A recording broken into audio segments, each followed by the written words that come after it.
Japan is known around the world as a leading producer of technology, automobiles, and entertainment. However, it doesn't get nearly enough credit for one of its most prolific exports, weirdness. Perhaps what a gaijin like myself considers weird is perfectly normal within the context of Japanese culture, but I'm not so sure. Some of the films on this list are so freaking weird, I kinda think they have to be weird, even in Japan. Don't believe me? Just ask this thing. Don't get me wrong, I love weird movies. I enjoy watching weird films from all over the world. But nobody, and I mean nobody, does weird like Japan. They are the undisputed heavyweight sumo champions of weirdness.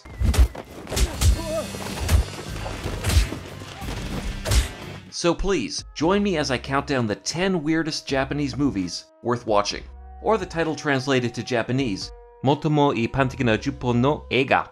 I think that's how you say it. Despite a few animated sequences in there, I'm only considering live-action movies for this list, and they are ranked in part by their level of weirdness, and in part by how much I enjoyed them. So ikimashou, let's go. Number 10, The Calamari Wrestler. As you might suspect, the title Calamari Wrestler is only a metaphor for the corporate exploitation of sea life in this revealing documentary. Nah, just kidding. This movie is literally about a calamari or squid wrestler. The story begins with Koji, who is the undisputed champion of Japanese pro wrestling. That is, until a mysterious squid enters the ring, snatches his belt, and KOs him with a Northern Light suplex. As Koji plots his revenge, we learn more about the calamari wrestler, and soon discover the squid is someone unexpected from Koji and his girlfriend Miyako's past. With Calamari Wrestler as well as its follow-ups Executive Koala and Crab Goalkeeper, director Manaru Kawasaki gives us an insight into Japanese culture, the way he sees it, and that is full of giant anthropomorphic animals who live like humans.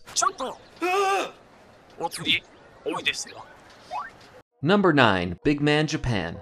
The directorial debut of Hitoshi Matsumoto, member of the comedy group Downtown. Big Man Japan is a mockumentary-style look into the daily life of Masaru, a superhero who must periodically grow to enormous size in order to fight giant monsters that threaten Japan.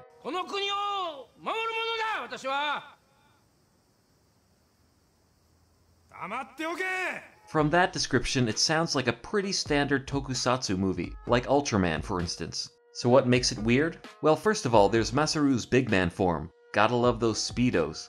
Then there's the monsters he fights. Not exactly the standard kaiju fare, and that's not even the weirdest of them.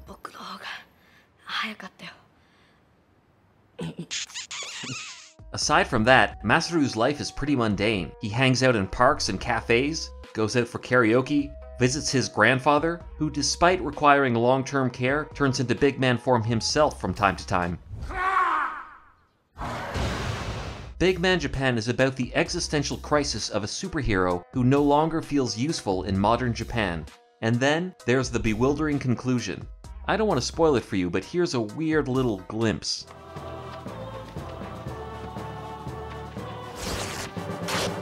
Number 8, Electric Dragon 80,000 Volts. Director Sogo Ishii started creating bizarre punk rock films in the late 70s and early 80s. But his 2001 film, Electric Dragon 80,000 Volts, may be the weirdest and hardest rocking of them all.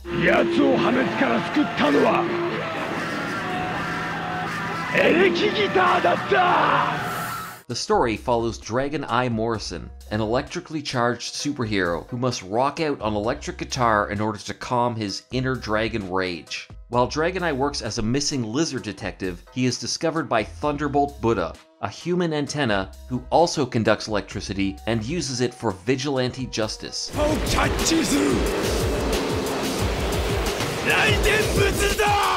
Thunderbolt starts killing all the lizards in Tokyo in order to piss Dragon Eye off, and this sparks up a heavy metal battle between the two. Electric Dragon 80,000 Volts is a quick, dirty punk gem.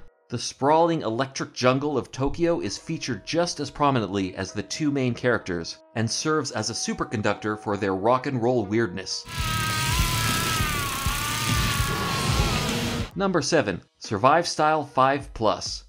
In Gen Sekigushi's Survive Style 5+, we follow several unrelated stories that slowly begin to intertwine.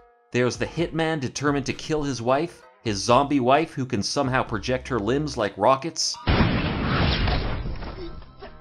an over-the-top hypnotist, a struggling ad executive, a group of young hoodlums with hidden desires, an average Japanese father who thinks he's a bird, and how can I forget, the other British hitman. Well, he's Vinnie Jones, so the British part is obvious. I love that Vinnie's translator delivers his words with the same intensity, despite being much less intimidating than Vinnie himself. You ugly bitch! Son of a bitch! What is the common thread that weaves all these stories together? There isn't one. But while seemingly random, Survive Style 5+ does have a style, which is all its own. At first I was afraid, I was petrified. Number 6. Symbol. The second feature by Hitoshi Matsumoto, and follow-up to Big Man Japan. Symbol doubles down on Matsumoto's random, confusion-based humor, presenting us with a bizarre mystery. After a 7-minute opening sequence depicting an average day for a Mexican luchador and his family, the film abruptly cuts to a pajama-wearing Japanese man who wakes to find himself in an utterly white room with no doors, no nothing, except for one button. What happens when he presses the button? Why, this, of course.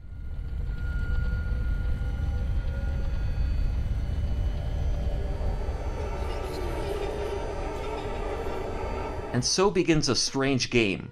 Every time the man presses one of the cherub PP buttons, a different random object is dropped into the room. Or maybe someone in the outside world is affected in a bizarre way.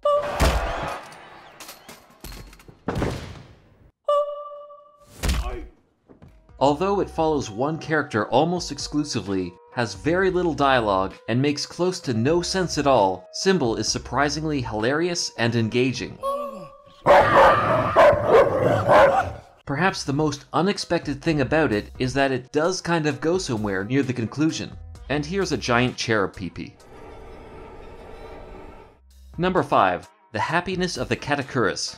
If you've seen Audition, Ichi the Killer, or Visitor Q, you know that director Takashi Miike is no stranger to the deeply disturbing, or the weird. Right from the opening sequence, you can tell that Miike's 2001 musical comedy, The Happiness of the Cat Icarus, is going to be a special kind of weird.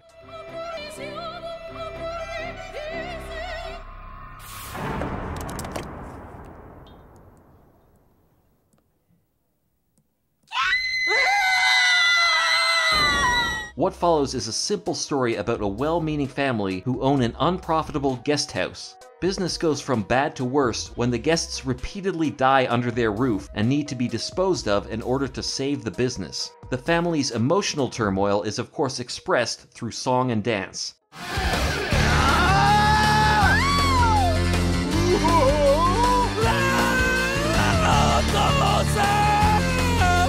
Even the rotting corpses of their guests join in for a number.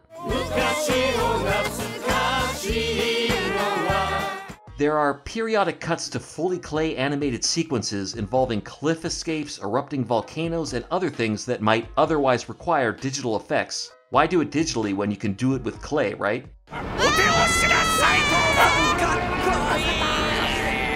The Happiness of the Cat Icarus is pretty far from being Miike's most disturbing work, but it taps into just the right kind of weird. It's endearing weird.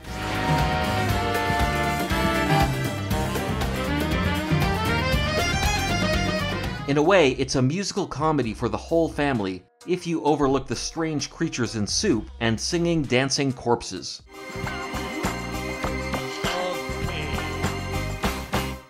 Number 4. Funky Forest, The First Contact. You've seen the memes, you've seen the clips, but have you ever actually seen Funky Forest, The First Contact? If not, you might find it's a lot more enjoyable as a film than you'd expect. The fourth film by director Katsuhiro Ishii, who may be better known as the writer of the anime Red Line, or for his other collaborations with animator Takeshi Koike, including this segment in Funky Forest.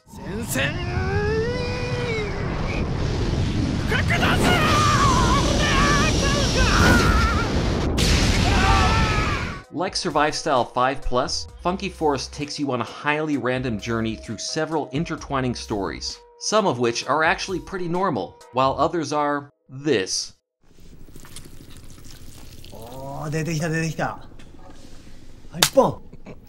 There are the three guitar brothers, including the unexplained heavy Caucasian kid. There's the DJ who's trying to break out of the friend zone. There are the three friends who go to an onsen and have a fairly uneventful time. And then there's this. And of course, there's the funky forest. There is no overarching point to all of this that I can discern, but somehow Funky Forest still leaves its funky mark on you.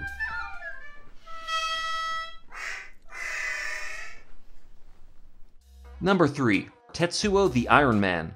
There are two subgenres within the genre of weird Japanese films: quirky weird and disturbing weird. Shinya Tsukamoto's low-budget feature, Tetsuo The Iron Man, is definitely in the latter category.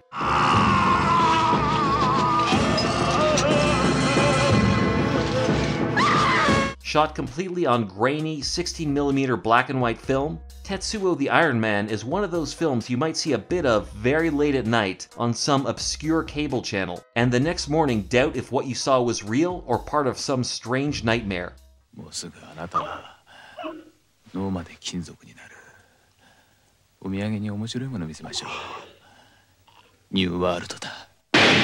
The story begins on a mysterious man intent on merging his body with discarded pieces of metal. After the man is hit by a car, the driver discovers he has become infected by some kind of horrible disease that is slowly morphing his body into a part metallic, part organic, homicidal monster. Yeah, it goes there.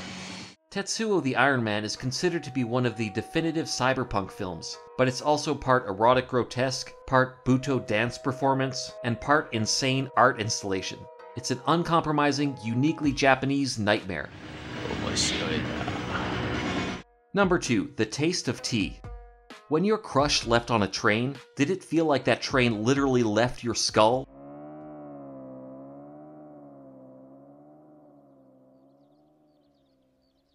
Or has it ever been so humid that you felt like a giant disembodied version of your head was watching you? Or do you sometimes feel like a straight-up triangle?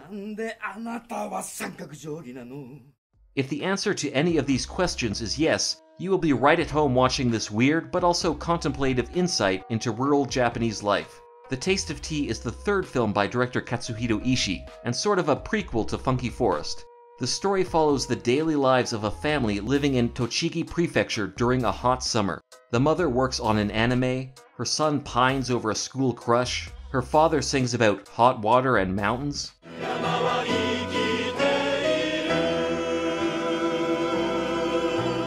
And her daughter is haunted by a giant version of herself that follows her wherever she goes. You know, the usual family stuff.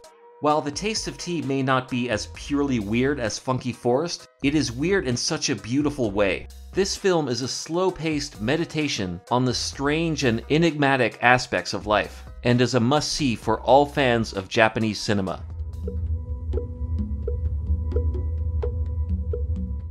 Number 1. House or Hausu. Again, you may have seen the memes or someone wearing one of the t-shirts, but if you haven't seen Nobuhiko Obayashi's House, you are missing out on one of the most awesomely weird films ever created. A group of 7 girls, all conveniently named after their defining characteristics,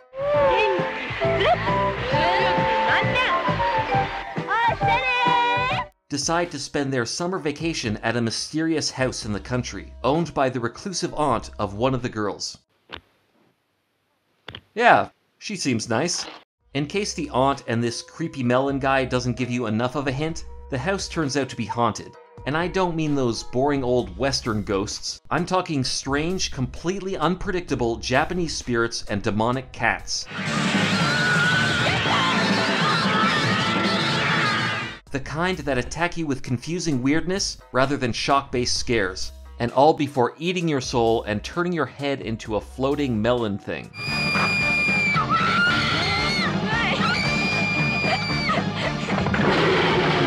In a way, House does follow a standard horror movie formula, but the unrelenting psychedelic imagery, perhaps inspired by a bad acid trip, is pretty far removed from The Haunting or House on Haunted Hill. House is a film that probably shouldn't exist, but somehow it does, and thanks to the Criterion Edition, has become one of the most notorious cult films from Japan. WTF Japan, WTF indeed. So, those are my picks for the 10 weirdest Japanese movies worth watching. If your favorite weird Japanese movie didn't make the cut, let me know what it is in the comments below. And be sure to like and subscribe for more weird videos about weird movies from all over the world. Until next time, sayonara, you strange people.